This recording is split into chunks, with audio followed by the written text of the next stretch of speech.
আচ্ছা, আজকে আমরা আর্টিকেল দায়ের ব্যবহার শিখব। ঠিক আছে, তোমরা প্রস্তুত? হ্যাঁ স্যার। আচ্ছা, আজকে আমরা মজার ছলে আর্টিকেলের ব্যবহার শিখব। আচ্ছা, তুমি বলো তো আইমান, দা আমরা কোন কোন ক্ষেত্রে ব্যবহার করি আর্টিকেল? নাম্বার 1, নদী,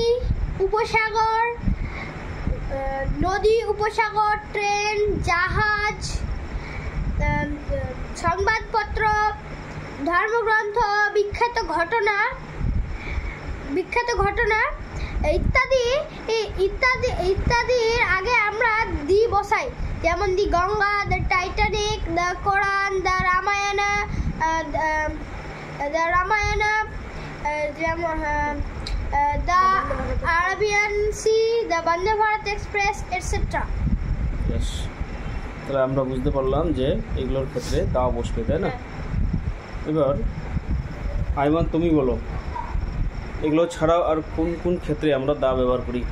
কোনো নির্দিষ্ট ব্যক্তি বা বস্তু বোঝালে সেখানে দা ব্যবহার করা যায়, যেমন the pen, the book, the man, ETC. আর পূর্বোক্ত বিশেষ্য পদের আগে দা বসে, যেমন I have a pen but the pen is old, ETC. Okay, বাহ, খুব সুন্দর বলেছ। তো এগুলো ছাড়াও আরও অনেক দায়ের ব্যবহার আছে, তাই না? তো আমরা পরবর্তীতে ভিডিওতে দেখব আরও কী কী নিয়ম আছে দায়ের, সেগুলো আমরা শিখব।